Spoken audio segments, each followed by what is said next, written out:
Welcome back to Morning Live, and as I told you earlier before we took a break, we want to talk about human trafficking, and of course awareness about what we've talked about is actually non-governmental organization, that is HAART, HAART, and is dedicated towards ending modern slavery in Kenya and East Africa. It was founded in 2010 by a passionate group of lawyers, missionaries and humanitarians under the leadership of Radosław Malinowski. HAART is the only organization in Kenya that works exclusively on eradicating human trafficking to provide a framework for combating trafficking. And of course, HAART works on 4 levels to build capacity and mobilize citizens to overcome trafficking in persons. And of course, I'm privileged in studio. Of course, right now, I'm joined by Winnie Mutevi, the project officer from HAART Kenya, who will now be taking us through this conversation, because as much as we talk about human trafficking, yes, we used to maybe North African countries, Libya, Egypt, those countries which have been mentioned for so long. But let me tell you one thing, Kenya is a victim, and she'll be here to tell us more about what's the situation on the ground. Good morning. Good morning. We'll talk about human trafficking. In Kenya, it's kind of not so common, as maybe people on paper, not so common, but as HAART Kenya, you have been on the ground, you know what is happening. Maybe what's the situation on the ground so far? So Kenya is a source country, which means we have Kenyans being taken from Kenya to other parts of the world and being exploited. Okay. It's also a transit point where we have very many people passing through Kenya as they go towards different destinations. Looking at Eritreans, Ethiopians, people from Somalia, Uganda, Burundi, we've heard of people being intercepted at the airport when they're on the move. Then again, it's also a destination. We have people who are being trafficked within our own country, people from different nationalities and also Kenyans as well, who are being used in Kenya. So Kenya is a hotspot. When you're looking at Africa, it's a hub when it comes to human trafficking. So the numbers are out there when we look at the case studies that you're handling, the victims that you're able to deal with. So yeah, Kenya is well known when it comes to human trafficking. Yeah, very interesting, because we didn't talk so much about this, but look at what was happening. Like let's say one year ago, 2 years ago in the North African countries. That was bad. That was so inhumane. And what we saw was like we're going back to those centuries ago, where by now human trafficking was the in thing. But looking at Kenya, we never used like to experience all this. But sometimes you might experience like 15 people in a pro box in northern Kenya actually being arrested, and you wonder, wow, what's happening? But incoming. Now, what do you think about the incoming? Because as much as we are trying to protect our territory, what of it coming now? So the thing is, what you're referring to, North Africa, in Libya cases. I think for us, our first case from Libya, we had it in 2014. Sure. Not last year, but one. And at the time, we were able to rescue 32 women. We also had children who are coming back into the country. And so it's something which has been ongoing, just that it came to the limelight 2 years ago. But then when you're talking also about the people who are passing through the country, we have to recognize that some of them are actually people who are being smuggled, not being trafficked. So those are two different issues. Two different crimes, exactly. And so for the victims, for sure, they need to be able to be supported and get assistance. Those who are being smuggled, again, that is a different law altogether. They're breaking the law. So we have a different system for that, for how they're able to handle people who are being smuggled into the country. Most of the time, what the government does is just deporting all of them, be it a victim, be it someone who's been smuggled. So that's what the system has been working at the moment. Now, as HAART Kenya, your support system, how do you manage now to actually now come together? Now you know where the loopholes are, you push all the agenda. How do you do it now? So I'll say the founder, when he came into the country, he realized he was working on human trafficking in other parts of the world. And then when he came to the country, he realized there was a lot of trafficking going on, and no one was doing anything. And so that's why he came on board. The thing is, we have a lot of it happening, most of for child trafficking, where we have children being used in our homes as domestic helps, being used in farms at the Lake region, in different sectors, construction areas, the quarries and all. But no one was looking at it as trafficking. It was more like children just being used, and it's part of work, it's part of them supporting the family. That falls under human trafficking. And so how we came on board, at first we were just creating awareness to inform people that when this happens, it's wrong. We had a law which came into place in 2010, so it was able to actually support our efforts. So first we just created a lot of awareness, people to be aware, but then you realize as you create awareness, you're able to actually identify victims as well. So now we're able to come up with a system where we're able to support victims of human trafficking. And we do assist adults and minors, boys and girls, males and females, those who are trafficked within the country or even outside the country. And so with our system, we're able to see how best we're able to support an individual depending with their needs. Some it's medical assistance, some it's legal support, some is just being taken back to school. Some of them just need to start up their life all over again as adults. So it just depends with the cases. But then again, we do a lot of research to know what is happening, what is changing, what is improving, and a lot of partnerships and networking because it's a global issue. You can't work in isolation. So we have networks at the grassroots level, at the national level, and also internationally. Okay, amazing. Now, you know very well in the country, we used to have this quest of people going to the Middle East for work. But after some time, you realize they come back in, unfortunately, sometimes in caskets, which is so bad. This, I can say confidently, is not human trafficking, but you go there to seek for help or maybe employment. But look at this. When they're maybe brutally punished, brutally kind of just subjected to very awkward ways of survival, do you guys come in? It's not really human trafficking, but now as the humane angle, as HAART, do you come into this? For us, our mandate only lies on human trafficking. So when we come across other issues, we're able to refer them or just link them up to the institutions or maybe the government for them to be able to get support. However, with what you are hearing when it comes to the media of people going to the Gulf countries, that qualifies to be called trafficking. When an individual is taken, they are given a promise to go maybe to work or even for education, and then they get there and things turn against them, and then they're not able to leave. So normally what happens, their documents are taken away, some of them are locked up, you're not able to move around, your phone is taken away, you can't communicate. So which means the person takes away your free will. So you are not even choosing to stay there, but you have to stay there. That falls under human trafficking for forced labor, to be specific. And some of them you realize they are working, they're being forced to work, but also they're also being sexually exploited at the same time. And so those ones we've been able to support. I think the biggest number of our survivors that we've been able to work with are from the Gulf countries.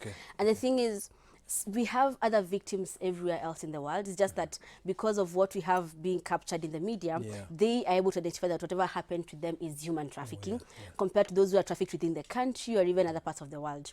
So that's why we say we have a higher number of them being identified than other parts of the country. But yes, that happens a lot, and not only for women. It also happens to men. If you look at what is happening in Qatar with them constructing the stadiums, who are being used there. We have men who are being used there. Some of them are being forced to stay there. They went there with different contracts. They got there, everything was changed. The payments are different, and you can't leave. You have to work for them. So, Wow, that's unfortunate. But looking at the what's happening on the ground, do you still have these cases whereby a Kenyan has been locked somewhere? You know, we used to bump into these things on social media. But you see, before maybe even the mainstream media gets a hold of this content, we see them on Facebook, on Twitter, Instagram. Do you still have these cases? We still get distress calls. We still have people calling when they are stuck in different parts of the world. So that is still happening. I think the only other thing that something we've realized, I think for the past 2 years, we have victims who've come back into the country, they're not willing to take assistance. Why? Because of how their stories are being shared in the media. They're being shamed, being accused of wishing that upon themselves, or they knew that was happening. Why did they still go there? So because of the blame game, some of them are not willing to come forward. They are happy just suffering and going through the trauma back in their homes, really being able to get assistance. So I think the other thing which we are pushing for is, as individuals, as the media, as the community, when we come across these cases, if you don't know what to do with them, just report them. Go to the police, go to the chief, come to our offices, just be able to report and be able to see how best can these individuals be able to be supported. Because the other thing is, even for the males who've been trafficked, they come back home, no one understands them, no one reports their cases, they just wallow in solidarity. No one is actually supporting them at this point. So what you're asking for as well is, if you don't know what to do, you don't believe their stories, it's fine. Call HAART, we'll be able to see how we would support those individuals. Amazing. Now, as HAART, I'm very sure you have maybe you've had challenges, 1 or 2, 3 challenges trying to get hold of these people. It's a process, because by the time you go back and, of course, get to spot these people away from their own country, it's a bit of challenge. How do you maneuver? It's so surprising. So the thing is, one of our biggest challenges, most of them leave and then they don't leave behind any information. So you were helped by an agent, they did everything for you, you didn't even know where you were going to exactly. Once you get there, things go bad, and then you don't know how to reach out for help. So sometimes when you get calls from the families where they're telling us our child has been away for 6 months, 10 years, we don't know what is happening to them. At that point, the challenge is not knowing how to get them because you can't locate them. The thing is, someone will tell me, I'm in Kenya, I'm in Nairobi, but where in Nairobi? Nairobi is huge. If you're going to tell me I'm in South B, I'm in South C, where in South C? So without the exact location, it even becomes difficult for the government to assist you. So that is, for us, is the biggest challenge, not having information of where the person is, where they're going, and all these things. And sometimes you can go somewhere and things change, but also the thing is, we don't report to our embassies once we migrate. People get there, everything is awesome, they continue with their lives. But then once things go sour, they don't know where to run to get help. So for us, it's also just pushing people to be able to go and report to the embassies. Once you go to a different destination, just go and report, inform them where you are, whatever is happening. In case something goes wrong, it's easier for us to get help for you when we know where you are. But look at this. This guy is, the offender is actually out of the country. Now, is it possible we can maybe try and put something together and prosecute them from their own country? Is it possible? Have you done that before? With the laws, that can be done. The only problem is, currently with the ones that we'll be able to rescue, they can't even tell you who their employer was. They can't tell you where they were. And so they come back without any information. And also pursuing the criminal justice system, it becomes a challenge. So some of them you'll find you're able to just give them assistance as individuals. But when it comes to the legal system, you're not able to pursue because it's a criminal case. Without evidence, it's your word against no one else. But now what the government has done, we have a parastatal which is called National Employment Authority, where they're the ones who are registering all these recruitment agencies. And so if you're able to work with an agency that is registered, now the government is easily able to follow up to get to know what happened, how they're able to support you. But then again, we also have some labor attaches in some countries in the Gulf, who they're able to support you in case you go through such issues. Now look at our own country, Kenya, because that's where we are actually concentrating on. Times are tough. People are coerced to go work and under very serious conditions out there. But is it possible, maybe as HAART Kenya, I understand your main soul, the core business is concentrating on human trafficking. But look at the situation on the ground in Kenya. Unemployment, frustrations, depression rates, suicidal, wow, name them. It's actually very, very uncontrollable. Human trafficking might be associated with all these things. They go hand in hand, whereby I want to go look for better fortunes. Now, you go over there and, of course, you go, maybe you're found into some trouble outside the country. Maybe, have you done anything just as HAART Kenya, trying to prevent all this? This prevention first, before you guys now go on the ground. Maybe prevention measures. Have you done anything about it? I think one thing we need to be aware of is we'll never have, problems will never come to an end. We'll always have poverty, we'll always have illiteracy levels being high, all these things will always be there. And the thing is, trafficking does not only take place in Kenya, everywhere in the world. We have people being trafficked who are Americans in their own countries, Europeans in their own countries. So we have very many contributing factors. And the thing is, people will not stop migrating. We will not have enough people to get married to within your own society or within your own community. Education, you can't all of us get information in our universities or in our schools over here. So even for employment, we always want to move. So the thing is, for us, what we push for when it comes to our prevention strategy is informing people on, in case you want to migrate, how do you actually migrate safely? Be it for employment, be it for education, be it you're getting married, be it just for a better life. What do you do to ensure that you reduce your risk of being trafficked? And in case it happens, actually, where can you be able to get help? Because we can't, it's my right to migrate, it's my right to move, so you can't take it away from us. So yes, for sure, many things need to be done. We need to be able to have more creation of employment. But the thing is, even if we create that employment within our own systems, you can still end up being trafficked within Kenya. So when that happens, where do I get help? Where do you run to for help? So that is our strategy. We're giving you information, what do you do before, during, and after you migrate. In case something goes wrong, where can you be able to get help? It's true that. Your support system, I'm very sure you can't do this alone. People who catapult you. Of course, I'm sure the UN is on your radar, is it? Well, yes, we work closely with the UNODC, UN, IOM as well. Sure. So who catapults you? Who supports you? By the time you guys pay for tickets to go out there, look for these people, bring them back with your own resources, wow. Currently, most of our programs are donor funded, which means we have bodies that give us funding, which are able to use actually to run these programs. Then again, you also have individuals who have been able to support us all along. Amazing. And sometimes these people are people whom you go create awareness to, and then they're like, thank you for this info, please go and create more awareness to other people. So the support comes from institutions and also individuals who've been able to support us all along. Victim protection. When we talk about victim protection, you know, it's very important because these are people who are potential victims. Now, how do you know about this? Because when someone is making a decision, it's very independent, whereby I'll wake up one morning, decide I'm going to Qatar or any other Gulf country, and I want to involve my close relatives. But what are you doing as far as the prevention is concerned? So I'll say for potential victims, I think for us, our biggest win has been awareness. That's what we are doing. And then again, something else we do, for those who want to migrate, if they need more information, they're able to actually come to our offices, able to give them information on what actually they're able to know more. Where do they do more research? In case I want to go, where do I do my research again? And how do I know? Again, not only Gulf countries. I think I want to get rid of that stereotype. Demystifying the Gulf exactly, situation. because the thing is, we have people who are being Kenyans who are stranded in Europe, who are being jailed because of them going there, and then they end up into trouble because they are victims of human trafficking. So all these things are happening everywhere, but also within the country. And so the thing is, anyone can be trafficked and anyone can traffic you. So how do I reduce my risk? Because one has a label that I'm a trafficker. It's just looking at, we always have red flags. What are you able to look for? Signs. When someone is offering you a job or someone is trying to tell you, I'm going to take you to school, things to ask for. What are you going to do to confirm that actually that school exists? It's actually registered. If it's employment, who is offering you the job? What are the terms? Where will you, like all these things which are covered in contracts, what do you look for? And in case you find there are loopholes, those are red flags, please walk away. Before we take a break, there's an aspect of this situation whereby you need to sort out an adult who's come from the Gulf, maybe, let's demystify Gulf, but that's country back home.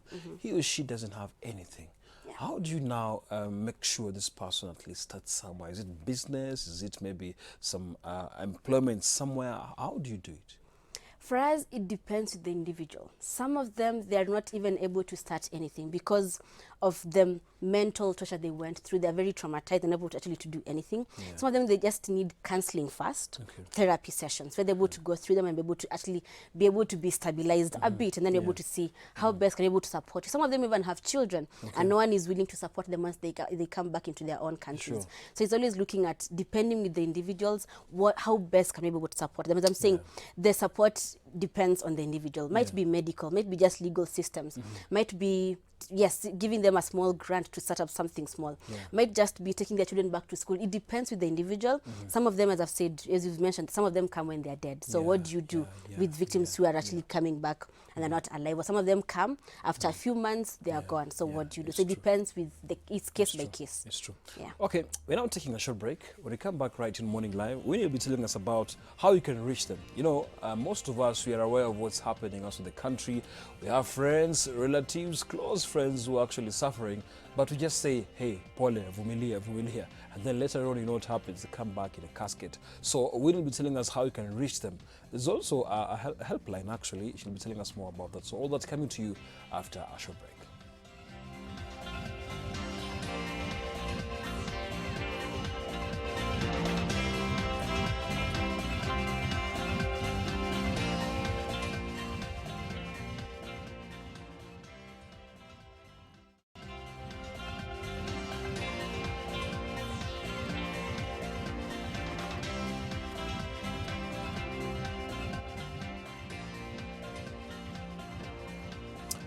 Right, welcome back to Morning Live. Winnie Mutevo from HAART Kenya, the project officer, is with me in studio, and we're talking about human trafficking. Little do you know actually that these things are going on in Kenya especially, and so many people are suffering out there. As I told you earlier, we need to actually make this thing come out, and she'll be telling us in a few about the helpline, because the contacts, you can actually reach them and they'll take the case from that point. Now, Winnie, the contacts maybe, because now, as I mentioned, we might be having friends, relatives, we see some people on social media suffering, but you just say, vumilia, utarudi tu, just take heart, kaa ngumu, but you see guys come back in caskets. Yeah. I'll say for those who are majorly out of the country, it's difficult for them to be able to call us. But then our helpline number also, you're able to just through WhatsApp. But the number is 0780-211113. Okay. And with that number, you're able to actually make calls, use WhatsApp, you're able to send text messages. And we try to respond all the time. But in case someone calls, maybe it's at night and no one receives your call, just leave a text message. And also even just during the day, just leave a text message. But then again, some of them, it's easier for them to just maybe through social media, Facebook, on Instagram. We're able to get us through HAART Kenya, which is HAART Kenya. We're also available on YouTube. We have our website. So those are the sites that are able to reach us. But then something else I would like to share is we have our website for those who want to migrate, where they're able to actually check information on what to do before they migrate. And it's exit.co.ke. Exit? exit.co.ke, which means wherever you are in the world, you're able to really check out the website and be able to get all this information. Okay, amazing. So it's simply a platform for guys to check in and of course feel unsafe areas, safe areas. Is that what you mean? You just get guidelines on what to do, no matter where you are, be it within the country, or even if you want to go outside the country. What do I do before I leave, during my process of migrating, and even after I arrive? And it's able to guide you. And in case it's not sufficient, that information, they can reach us again through our helpline number. Thank you very much, Winnie, for coming. Thank you you so much. I've also learned, actually, I didn't know by the human trafficking is on the rise actually in Kenya, but still, good job you're doing. Thank you so much.